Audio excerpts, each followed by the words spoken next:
Good evening, readers. It's Tilly here from Tilly's Shelf. And Ros from Skelly Handling About the Books. And people are going to think that we spend all of our time together, but we actually don't. It's just that, as you know, us being together is the only time we'll ever make any booktube videos. Together. And when we're together, we tend to make, We'll cram it in. We'll cram it in. Yes. So this is part 3 of Sagalong 2022. Yes. And we're still reading Egil's saga. Yes, because it's a good chunky saga that warrants a whole month of reading. And the sections are getting longer, I have to say. The chunks are kind of... The first set, the chapters were really, really short and the action kind of moved very, very quickly. Now it's like... The action, there's still a lot of action there, but the chapters are longer. So we came up to chapter 66. Yes. I should say I'm recording on my tablet, so it's probably not... It might not be particularly... Good. Also, my videos are known for being perfect. We're also in a very echoey room in an Airbnb. But better than nothing. Yeah. And I really enjoyed this section. I've actually enjoyed all of the saga up to now. But we're fully established in Egil's story, and he's an adult, and we're getting his real adventures, and he's not just a kind of a slightly psychopathic kid like he was in the last bit. It's more mature as a story. We're getting like development of his character, development of his plot lines. Yes. We're getting a kind of a sense of somebody who's become perhaps slightly more balanced. These things are relative. Okay, so bearing in mind, at age 7 he was chopping people down with axes. Axes. Yes, he's a slightly more mature, more rounded. Character. Well, he's sort of approaching things with a sense of tactics as well now. Yeah. So, for instance, he goes and he joins King Athelstan in England. So he does a little trip to England, and as you do, he's getting prepared for a big battle against King Olaf of the Scots. And like he and his brother work out this thing where they do the classic make your army look a lot bigger than it is, and they put up like twice as many tents as they need, and make it really hard for the opposition. So it looks like there's loads and loads of and then actually they've only got people in every third tent. And a couple of people in each. So he's kind of thinking about, instead of just like plunging in and killing people. Bit of strategy. Strategy. Bit of strategy going on. And and one of the reasons why I really enjoyed this section is because we go to England and he's interacting with Athelstan, and so it's that's real history that I know, or not that I've ever heard of Egil in. I just want to comment on the fact that every time a Viking saga character, they've got a real like main character syndrome thing going on. Every time they go to a different country and meet a king, they immediately become the most important person for that king, right hand man, responsible for all their important victories. Well, it's Egil's saga, so Egil gets to be important. I suppose we'll give him that. But I've seen Athelstan's where he was born or where he's buried, or and it's like, so it kind of made it more concrete. And Egil's big rival or big enemy is Eric Bloodaxe and his wife Gunhild.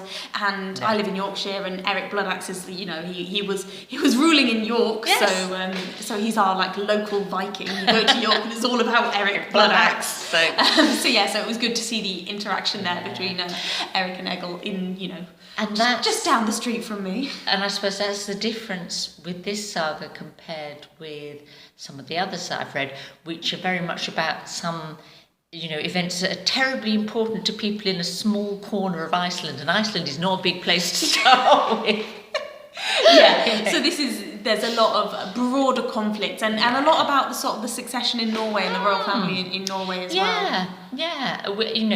And so it's sort of more big geopolitical forces of the day. Although with a kind of strong fantasy element in Oh there. yeah, because I you was still just have about to comment on shapeshifters and shapeshifters pretending to be swallows and things. Yeah. I liked the kind of the elements of witchcraft in this. Yeah. There's this scene where Egil has to fight with somebody called Atli, and this Atli's kind of experience with the dark arts, so he makes it impossible for Egil to injure him with his sword, or he blunts his sword, or he makes his skin too strong to be pierced or something. Yeah, so he's doing all these, you know, so he's trying, slashing, and just it can't really win. so it's like should have killed him by now, and it's just not working. Figures it out, and this is what we're talking about, tactics. He realizes the sword isn't working. He throws it away. He pushes the guy over, and he just bites his throat out. Yeah, completely normal, sensible reaction. Yeah. From Well, it is if your sword's been bewitched. Yes. So it's very pleasurable to read for me. Very brutal still. Brutal.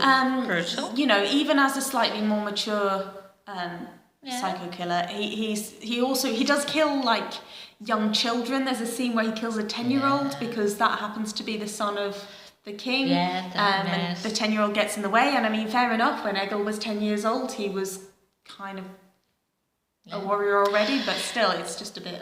Yes, I mean he continues to be not a nice character, and one of the things that is kind of quite mystifying in this bit is Arenbjorn. Arenbjorn, yes.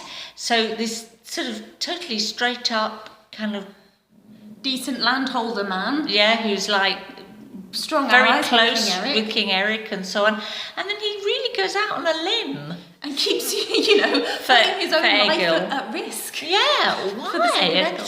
And I feel like they must be in love. I can't think of, They met as sort of teenagers, teenage boys, didn't they? And they bonded, obviously. And kind of have depended on each other ever since. Yeah. So it's and it's not even as if they were foster brothers, because that's a key thing in sagas. Yeah, that people, relationships. Yeah, those actual family relationships, and then sort of formed family relationships through people growing up in each other's houses. Which happened a lot. Yeah. Speaking of family relationships, I just want to talk about Asgard briefly, or Asgard. So that was Egil's brother's wife, who he was killed in this big battle with the King of Scotland. Yeah. So Asgard was widowed. So Egil then married her, which it happened at the time. But there's this kind of slightly awkward situation where Egil says, "Oh, I'd like to marry Asgard," and everyone's like, "Oh, let me just refer that question to somebody else." Talk to her father, her brother, because it's like nobody wants to be the person who says no to Egil. Including Asgard. Yes. And I don't think it works out too badly for her in that Egil spends most of his time abroad with Arenbjorn. Yes. And, she may have liked him. We don't know that she liked him. I'm not entirely persuaded, but But on the other hand, he does, win back her inheritance. So, yeah. And in some ways, King Eric, I mean, one of the themes of the saga is about good and bad kingship, isn't it? Yeah. And Athelstan seems to come over as like good king. Yeah. Which obviously I totally support, because he's a personal hero. He united various kingdoms.